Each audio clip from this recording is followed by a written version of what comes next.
Penyebab perpecahan Jemaah Tabligh. Mari kita bedah kehancuran internal ini dengan kacamata sosiologi kekuasaan dan kritik otoritas dinasti. Dari sudut pandang kritikus ekstrem, perpecahan Jamaah Tabligh, JT, menjadi faksi Nizamuddin, Maulana Sa'ad, dan faksi Raiwin Syura, alami, bukan disebabkan oleh perbedaan ijtihad dakwah, melainkan oleh syahwat kekuasaan dan kegagalan sistemik sebuah organisasi yang mengaku anti dunia namun berebut pengaruh duniawi. Berikut adalah analisis tajam dalam durasi baca 3 menit. 1. Krisis suksesi, dinasti versus demokrasi semu. Kritikus ekstrem melihat akar masalah pada sentralisme figur. Selama puluhan tahun, JT dijalankan dengan gaya monarki spiritual oleh keluarga Kandhlawi. Ketika Maulana Sa'ad secara sepihak menyatakan dirinya sebagai Amir Tunggal, ia mencoba mengembalikan model kepemimpinan otoriter. Kritik, perpecahan ini membuktikan bahwa JT tidak memiliki sistem suksesi yang rasional. Mereka yang selama ini mendoktrin umat untuk taat tanpa tanya, justru saling cakar ketika menyangkut siapa yang berhak duduk di kursi kekuasaan. Ini adalah ironi besar.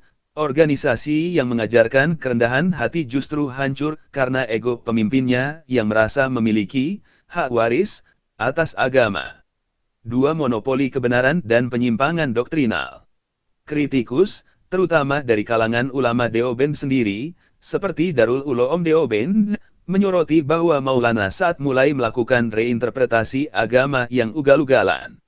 Ia sering mengklaim bahwa metode dakwah JT adalah satu-satunya jalan keselamatan, bahkan lebih penting dari ilmu fiqh dan pendidikan madrasah. Analisis, penolakan terhadap Maulana Sa'ad oleh faksi Syura bukan hanya soal kursi, tapi soal ketakutan akan munculnya kultus individu yang lebih ekstrem. Kritikus ekstrem berargumen bahwa JT telah berubah menjadi agama di dalam agama, di mana ucapan pimpinan pusat lebih ditakuti daripada dalil-dalil syar'i. 3. Perebutan aset dan infrastruktur global. Di balik narasi, perbaikan iman, terdapat aset bernilai jutaan dolar, markas-markas besar, pengaruh atas jutaan jamaah, dan kendali atas acara tahunan, ijtima. Kritik, bentrokan berdarah di Nizamuddin, 2016, dan konflik fisik di ijtima-ijtima berbagai negara adalah bukti bahwa gerakan ini telah terkontaminasi oleh materialisme yang mereka kutuk sendiri. Kritikus melihat perpecahan ini sebagai perang saudara korporat berbaju takwa. Mereka berebut kontrol atas massa karena massa adalah sumber daya ekonomi dan posisi tawar politik di hadapan pemerintah, India maupun Pakistan. Referensi dan dasar kritik. 1. Fatwa Darul Uloom Deoband, 2016. Sekarang otoritas tertinggi Deobandi ini secara resmi menyatakan keberatan terhadap pemikiran Maulana Sa'ad, yang menjadi legitimasi bagi faksi Syura untuk memisahkan diri. Deoband menyebut pemikiran Sa'ad sebagai bentuk penyimpangan dari pemahaman Salafus Salih. 2. Arshad Alam, Inside Alif Tradicalis menjelaskan bagaimana struktur internal JT yang tertutup membuat konflik kepemimpinan tidak bisa diselesaikan secara hukum, melainkan berubah menjadi kekerasan fisik dan kebencian antar keluarga.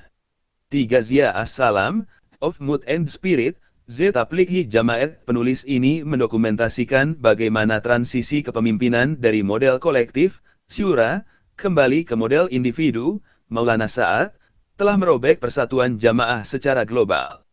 4. Kritik intelektual dari bekas anggota, ex-Tablighi. Banyak testimoni yang mengungkap bahwa perpecahan ini hanyalah puncak gunung es dari ketidakteraturan manajemen keuangan dan fanatisme buta yang dipelihara di dalam markas. Kesimpulan, secara ekstrem, perpecahan jamaah Tabligh adalah lonceng kematian bagi kredibilitas moral mereka. Organisasi yang gagal mendamaikan dua faksi di dalam rumahnya sendiri tidak punya hak moral untuk bicara tentang persatuan umat sedunia. Mereka adalah korban dari senjata yang mereka ciptakan sendiri, ketaatan buta, yang ketika pemimpinnya pecah, pengikutnya pun ikut hancur dalam kebencian yang sama.